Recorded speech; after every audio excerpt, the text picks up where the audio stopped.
Behind every bit of mom wisdom is a story of a real mom and real kids just trying to love each other well. Whether you're cozied up on the couch with a mug of coffee, pulling out of car line and heading to work, or out for a walk, you're welcome to join us as we share stories and laugh, learn, and grow together. It's the iMom Podcast.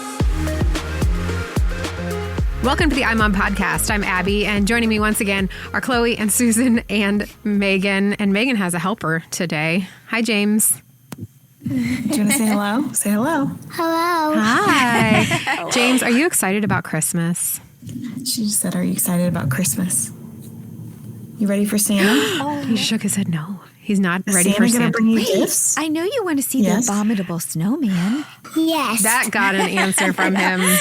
Yes. What do you want from Santa for Christmas? Race cars. Oh, that's a good one. Okay. Easy to please. I like it. I've got some that are out of commission. James, I'll send them up to you. All right. And this episode of the iMom Podcast is called Take Back Your Holiday. And we're going to talk about kind of what we're seeing in James is like getting back that joy that we had for Christmas before everything kind of took over and sends us into crazy town. So a few years ago, I was definitely in that crazy town place in my life. I was in like this unhealthy state of obsession with Christmas. If we didn't do everything that I thought made up the perfect Christmas, I had this feeling like I was failing. So for this, it meant, we had to go see Santa. We do an annual picture at Disney, like where I stand in the exact same spot every year in Hollywood Studios. And so it's like I'm seeing like my kids growing in that exact same spot in the park. Then we have to go to our friend's Christmas party, and then I have to go to this other church group Christmas party or whatever. We have to see the kids' school performances. We drive around with hot chocolate and look at Christmas lights. We watch Home Alone. We watch Elf. We watch the Santa Claus. So basically by December 22nd, we're just completely exhausted and over Christmas before Christmas even arrives. So this one particular year, and I think this was maybe 3 years ago, I took it a step further and I told my husband that I wanted to try baking. I am not a baker. Like and at the time, I didn't even know how to set up a KitchenAid mixer. I just know it's heavy, but I don't know, like, what do you do once it's on the counter? Fortunately he did. But I think I had been watching like too much of the Great British Baking Show and Hallmark movies. And I was like, you should do it. Dress in plaid and make something together. Like this just feels like it makes our Christmas perfect. So we picked out a cookie recipe. It was like a shortbread, I think. And it called for like green and red sprinkles, and I only had blue, so they kind of look like Hanukkah cookies when we were done. But it only took about 2 steps into the cookie making until we were arguing, and it just was not a good experience. And I look back, I'm like, what was I thinking? Why did I add one more thing to our already busy schedule? Why did I do it? And so that's kind of what I wanted to talk about with you guys today. December has become an endurance test for us rather than a time to enjoy our families. And so the question is, why do we put all this pressure on ourselves, and how can we take some of that off? And also, how do we try to help our kids really enjoy the season and not be overscheduled and overworked and over-consuming of everything? So I guess my first question for you all is, what stresses you out about Christmas? When you think about the month of December, what is a thing that kind of adds a little bit of like some heart palpitations maybe? I think one of the things that for me kind of stresses me out a little bit is all of the activities. I mean, we have multiple Christmas parties, things to do. We're visiting both families, getting gifts for the kids, getting gifts for our parents, getting gifts for whoever it might be. Makes just the laundry list of things to do is just so much. Yeah. But then also I would say just the finances, like how much we're going to be spending in December stresses me out, because there's so many fun activities that we want to do and things we want to see. And there's travel and gifts and everything like that. So for Megan, it's all the gifts and finances mixed in. What about you, Susan? I'd say for me, because at my stage, actually always for me, because I have a lot of kids, a lot of extended family, and I do like to cook. However, just the pressure of having it all together for for that. You know, I have Christmas Eve dinner and I have Christmas Day dinner and then I have Christmas Day brunch and having everything wrapped and ready to go and not being exhausted. So for me, it's the pressure of having it all done and ready and pulling off these amazing meals, but at the same time being able to enjoy it, because when you're scrambling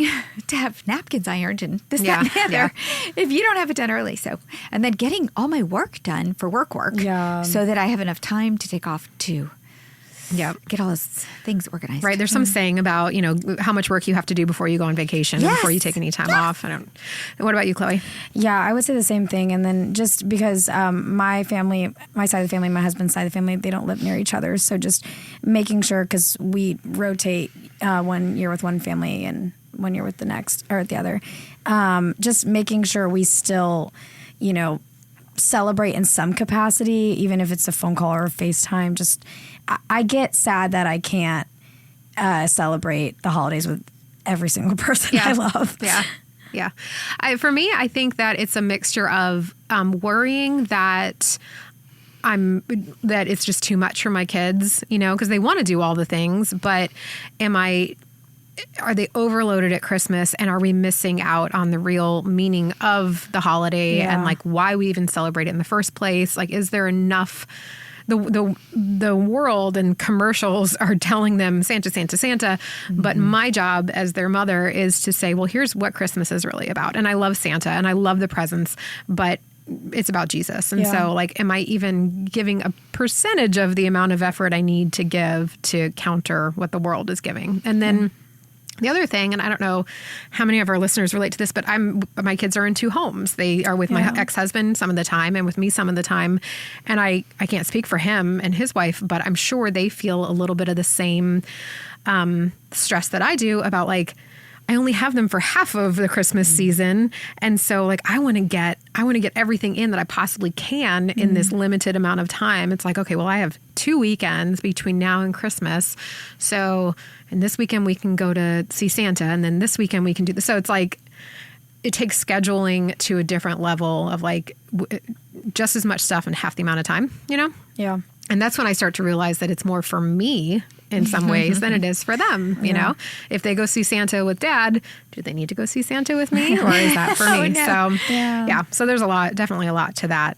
How are you guys at saying no when it comes to being invited to things? I know, Megan, you would never say no. Horrible. I'm such an extrovert that I would say yes to every single thing if it killed me. And I hate missing stuff. So, like I said, part of that is my problem. Do you have like scheduling? But do you have like a social group and a church group and this group? Like, do you have a lot of different pockets of? Yeah, a lot of different pockets here in the DC area, but then also our majority of our family and a lot of our friends are in Florida where we grew up.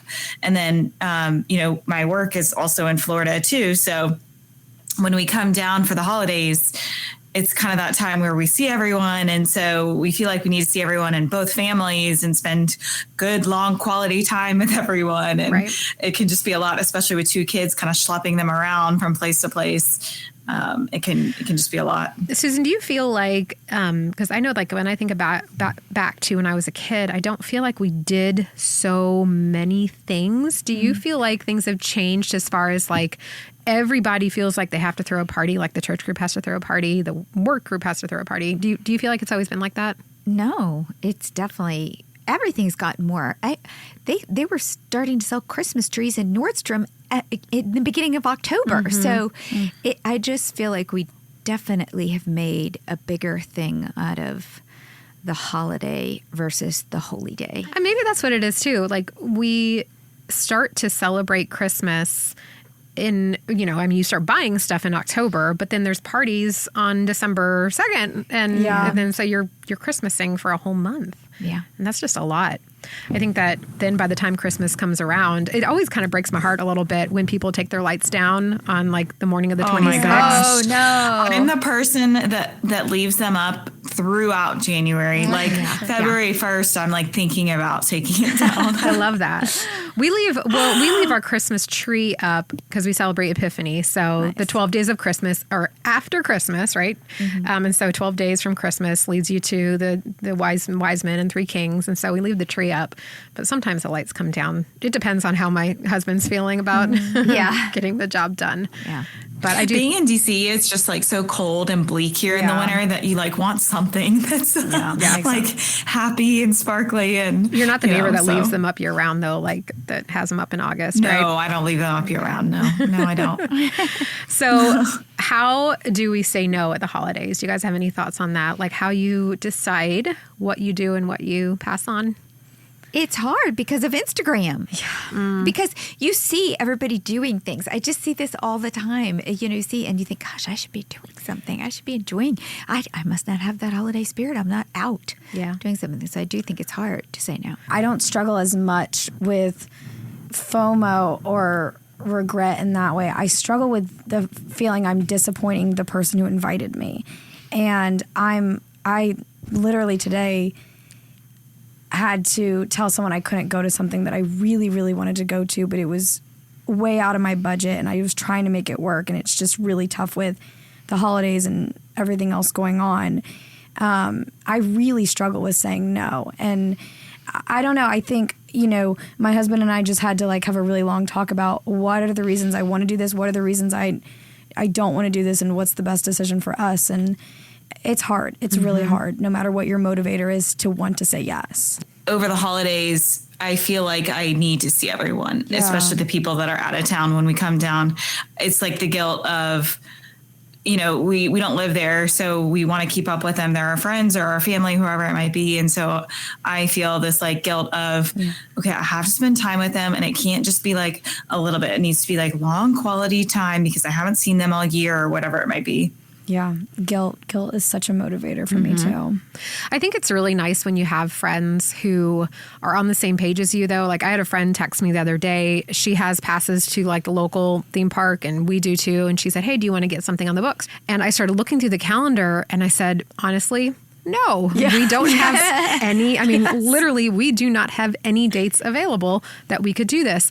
And I said, she goes, well, maybe I could come and pick the boys up after school one day and I can take them.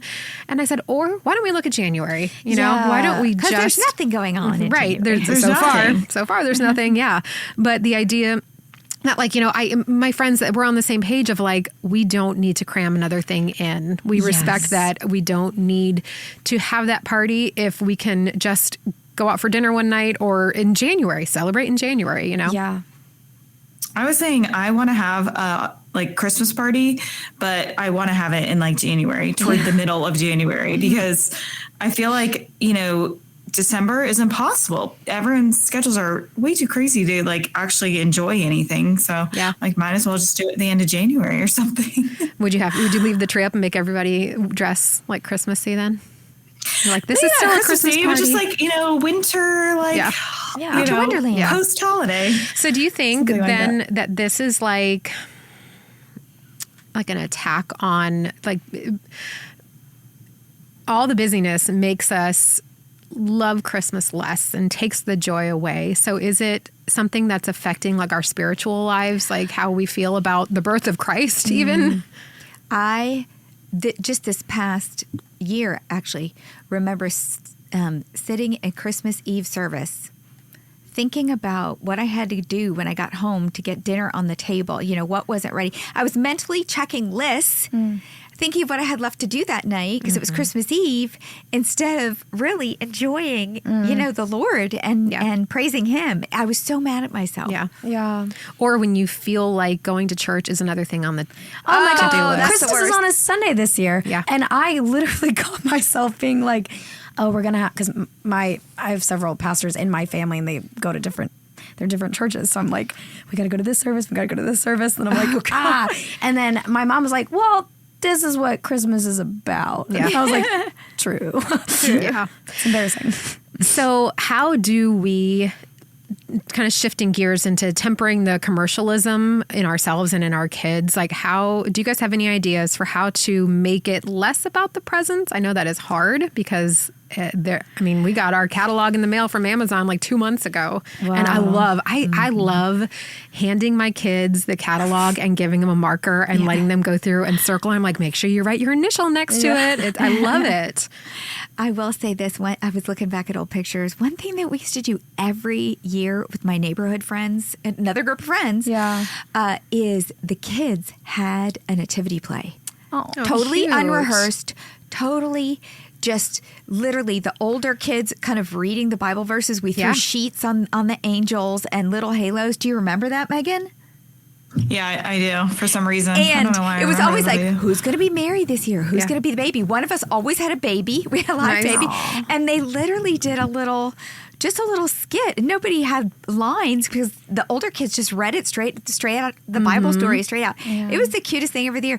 I don't know that anybody has time for that kind of thing anymore. I was going to say, here's my question. Like, does something have to get taken off the schedule to put in something like that? It's like, well, kids have so many activity groups versus the neighborhood group. This was just... Yeah, it feels like it's something that would be impromptu. Like, say everybody's together having dinner one night, like 4 families, and the kids are rambunctious, and you're like, "Here, guys, here's a sheet. Here's the puppy. Pretend like that's the baby, and reenact the Christmas story." Well, it was so funny. I have a picture because when we moved to our new neighborhood, we didn't do it, and my kids were a little bit older. My youngest was 6 by that time. Megan was like 12, and I still had the sheets and everything, and I threw it on you guys and made you do it on the front step, Megan, with just y'all and Uncle Bob jumped in. We made a few of the relatives be it in the play. It was adorable. Yeah, I don't remember that one, but I'm sure I that have was a hilarious. picture of it. Well, I like that you said you made it clear it wasn't rehearsed. It wasn't a planned thing because I can see somebody going, I would love to do that. I'm going to start organizing it now. I'm going to send up a sign up genius so that everyone can decide what character their child's going to be. No, to just be more spontaneous, maybe. Yeah.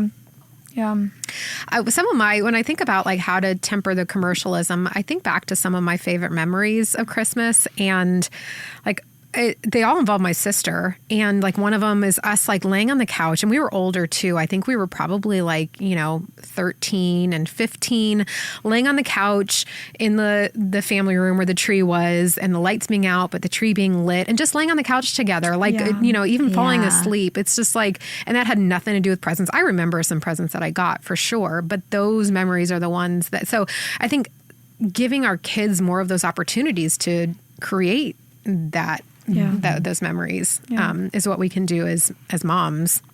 Our favorite album was The Muppet Christmas. Yes. And now I'm like getting my boys into it, so that makes me happy. We do have a little fabric nativity. I still have it, and it's like finger puppets, and I used to tell that story all the time, just using that. Mm-hmm. And the kids are little. I went to a friend's house for dinner. She has 8 kids, and she's like a generation older than me, but it was at Christmas time, and before dinner, so in like the weeks leading up to Christmas, they gradually read the story from the Gospel of Luke. And so every child had a little different piece of paper. And so as you got closer to Christmas, the farther into the story they read, which was really sweet. Well, that's like our Christmas story on iMom, which I love, the printable where they can cut out the different parts. And it's so sweet. Yep. And we also have, I was going to say, when you're talking about being distracted at church, we also have the Christmas Eve checklist. Yep. So that's a good one too, for all those little things that you feel like you just aren't going to remember. So for the mom who is looking at her month overwhelmed with, weekends are booked, everything's booked, what's a small thing that she can do to incorporate the true meaning of Christmas into her family's lives? One thing that we did that did help minimize the present chaos, and a lot of people do this, so it's not original to us, but, because I had 5 kids, they got one present from Santa and their stockings, and then they got a present from each of the wise men, and these weren't big, so they got a total of 4 presents, no more, and everybody was equal, and they took turns opening them, and everybody knew so that helped me from going crazy on the gift side. That's good. Well, and sometimes we didn't even each get an individual present from Santa. Sometimes it was like one big present from Santa. Like I remember one year our collective present from Santa was a trampoline. Yeah. Yeah. So, it wasn't like a lot of times Did sometimes Santa cover the homeowner's insurance? Yeah. It had a net, Abby, so we were No, we didn't look into that back then. Santa doesn't care about homeowners insurance. Santa wouldn't have given that trampoline if he'd known that the boys were going to jump from the treehouse into the trampoline. They thought that was really creative. It's more health insurance. It's important. I did the 3 gifts when my kids were little, and I found that as they've gotten older, so this Christmas they're 9 and 11. For me, the gifts, it's more about me. Like, I love watching them open presents. Yeah. I would rather give the gifts than get them. Like, my husband will be like, I only got you these couple things. I'm like, I don't care. Like, we have a shared bank account. I don't care what you get me because I am. like, it's my money too. So, I don't care. So I feel the same way with like all the activities, like taking them to see Santa or doing like a light show or whatever it is.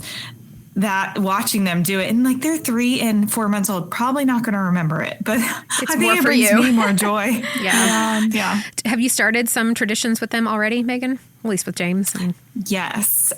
So every year, our family, just us, our close family. So my husband, James, and now Beck, we have a Christmas extravaganza day, and that includes getting the tree, decorating the tree, making Christmas cookies, having hot chocolate, watching a Christmas movie.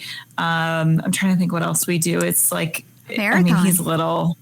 What'd you say? It's a marathon. It's a Christmas marathon day. Well, and it's just a fun day that we can just be together, no one else. And we just do some fun holiday stuff together. And James loves it because he gets to have cookies and hot chocolate, and it's just fun. So fun. Do you guys... Chloe, do you and Trent do anything yet? Yes, we do. I'm so glad you asked. Yes, we do. We have this horrific set of Christmas PJs that we wear. We match. He loves it. And we have Chinese food, and we do like an indoor picnic, and we watch a Christmas movie. Just because we're still, we don't have kids yet, so we want to just start the memories now of just us two. I love that. We take a picture every year. A lot of people try to volunteer at Christmas and at the holidays. And it's one of those things that's like, well, these organizations need help year round, but everybody wants to give back at Christmas. You have that feeling, or you want to use it as a way to teach your kids. Not everybody has what you have. And so I think it's great. We use Christmas as an opportunity to try to give back. We've come up with this random tradition of going to Waffle House for dinner. We don't go any other time of the year because... Well, we don't. But we'll go either, depends on if the boys are with me at Christmas or if they're with their dad. And we'll find a day. We've gone on Christmas night one year when my parents were out of town because my mom always makes dinner on Christmas night. And so they were in Europe, I think. And we're like, well, we don't have my mom to cook for us, so let's go have a waffle. We've gone on Christmas Eve before. And it's weird because it feels like this isn't what you're supposed to do at Christmas, right? You're supposed to be sitting around with a turkey and whatever, but... We'll go, and we usually bring like $100 bill for each person that's working, and we put them in little cards. Aww. And then the boys love, I shouldn't have said it's 100. It's not always 100. And I'm not saying that to be like, look at what we give. We try to be very generous. And to watch my sons like sneak back into the car and turn around and look out the back window to try to catch the people's reactions. Yeah. I feel like that's something we're going to always remember and be like, that's what we did at Christmas, That's so great.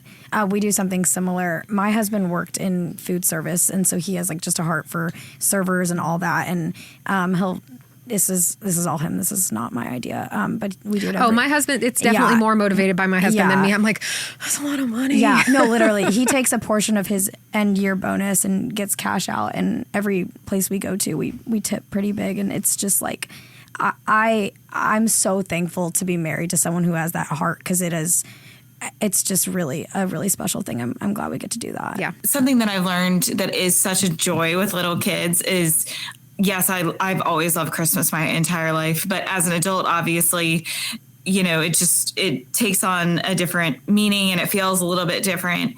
And now having kids, and James being 3 at the age where he can really kind of understand it and get so excited.